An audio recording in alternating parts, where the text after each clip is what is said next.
if you're married, it's always a 50-50, right? No. It can be 60-40, 70-30, even more. That doesn't mean you're out of whack, though, in a relationship. Just means things ebb and flow. But what about when it comes to calling the shots in the relationship? If one person is doing all of that all the time, and that's not part of an agreement, well, that's called being controlling, over-controlling, overbearing. And where does the relationship go when that happens? The good doctor stepping in today with answers here all the way around with Regional Psychological Services in East Lansing. drjohnb.com is the website for Dr. John Braccio. Good morning. Well, good morning to you, Dave. And I'll start by saying one thing. We all lost a friend, I think, with that Father Jake Folio. Certainly all of us, almost anybody you talk to seems to have had 90 a years young. 90 years young, yeah. In the last 6 decades, had some relationship with him, but he certainly left a legacy, and I think that is positive. On to a more negative conversation here. I think one of the problems in relationships is if you have a person, a spouse, who's subtle and controlling, and if the person loves and cares for that person, they can have a very negative impact on your relationships with other people. And everyone if they have close relationships, they're going to have some rocky roads, or there could be some confusion. It could be with family, it could be with friends. But if you have somebody there, kind of like Iago, in terms of Othello, kind of feeding lies or feeding exaggerations, it can really end up isolating the person, because if the person ends up, like let's say they're talking to a friend and the friend makes some negative comment, and then the spouse says, well, that person, I've never thought they were a very good person anyway. You can't really trust them. What a thing to be saying to somebody.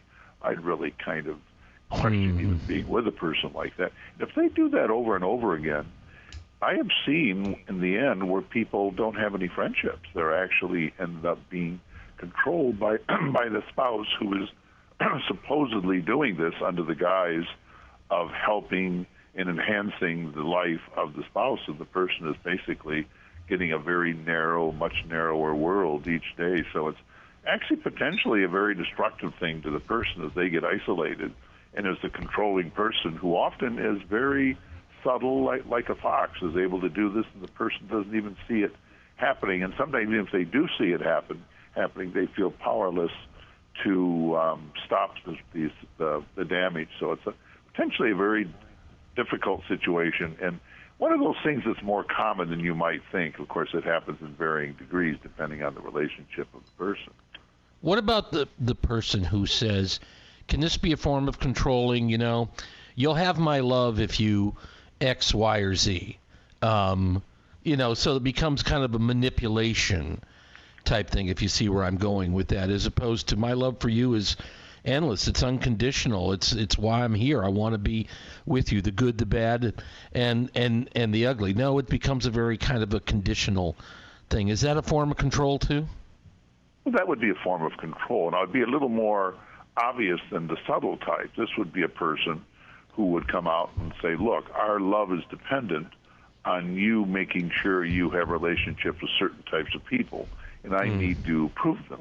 But I love you and I care for you, more than anything ever. So a lot of times, and people want to be loved and cared for, and if a person who is showing love and caring also has that controlling aspect, there are times the person will go along with the control because they do want to have the person loving and caring. The person can be actually loving and caring, but also controlling. And the question is, how much will a person put up with, and how damaging is it to them? Can they fight back? Can they do it on their own? They need someone to help them. But it's all part of the dynamics of marriages and of relationships that people don't always think about. But when you really look into them, you can see that spouses have a lot of control over the friendships that the person has that they're living with. It's just it can be very, very complicated.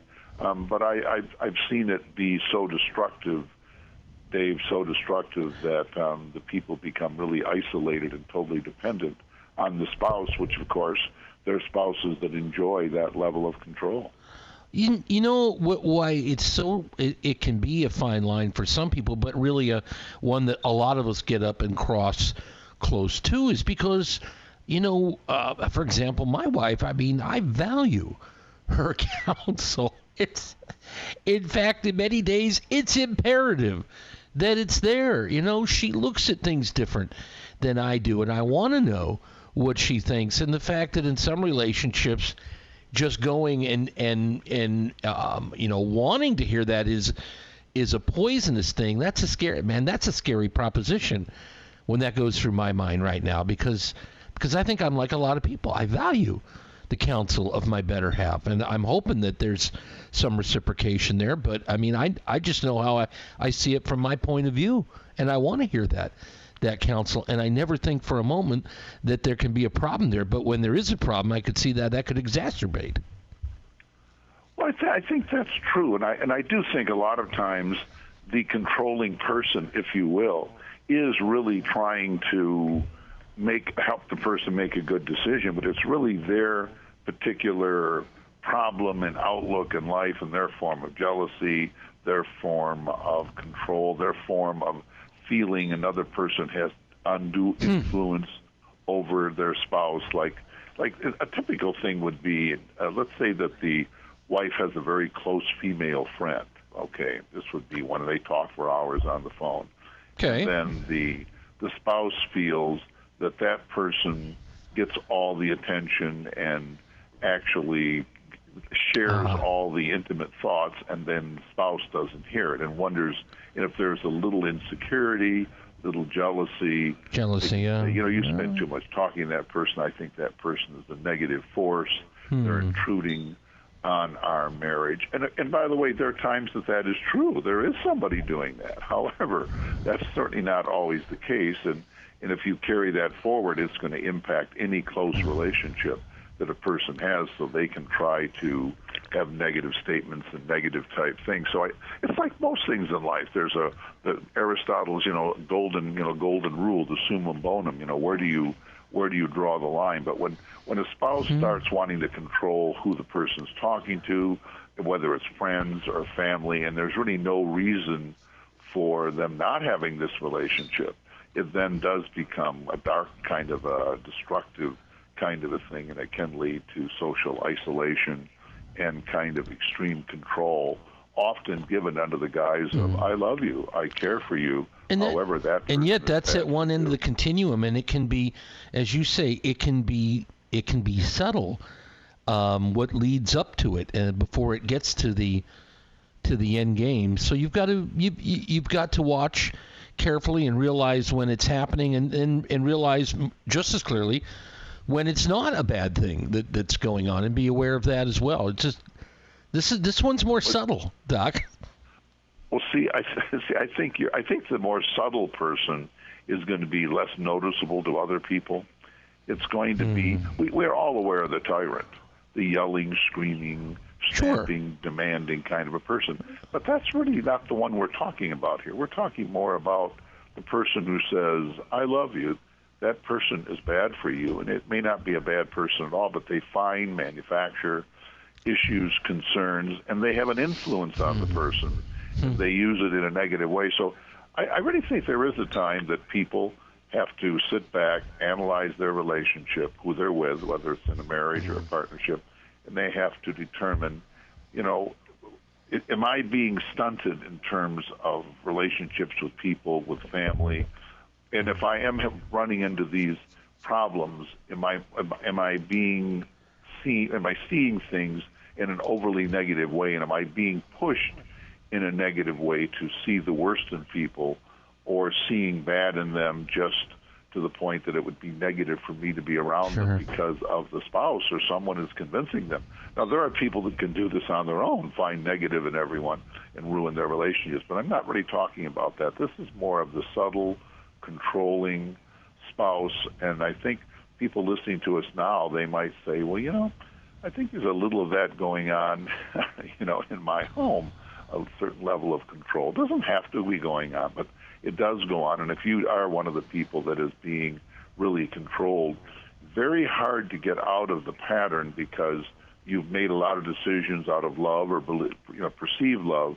Mm-hmm. Given up a lot of yourself in the process, and if you want to get yourself back, you have to gradually be in a situation where you have more autonomy over your life. Now, you're not breaking up the relationship necessarily, but you're not allowing one part of it to be dragging you in to anything that the other person thinks or is in a way demanding is the right thing in order to deserve and receive the conditional kind of a love. That's really not what a person wants. So this is more subtle. The controlling but spouse. I think we'll see it. Yeah. It's a very controlling, but not always obvious to the world or even to the person. But if you're living in it, you know you're living in it, and if you don't know, it's even worse. But as you're dependent on one person, you really you want to have a very good relationship, a loving marriage, which you have, which I have. On the other hand, you don't want to totally lose yourself in the process, that you kind of are getting direction from your spouse and even determining who you can be with and what you're doing. And if they do it subtly and controlling, losing a part of your you get overwhelmed. Identity, the controlling spouse partner can, in a subtle manner, negatively impact our relationships, marriage. There's no question about it, but it doesn't always come in an overt way. The good doctor here with the podcast, which will be shortly residing at Dr. John B. That's letterb.com. Regional Psychological Services in East Lansing. Good to talk to you today, Doc. And stay safe till our next visit, okay? Listen, same to you. You're a great guy, and we'll talk next week, my friend. Thank you, sir. Yep, more back at you. We're back shortly. More Jacob. Stick around. 1320 WILS.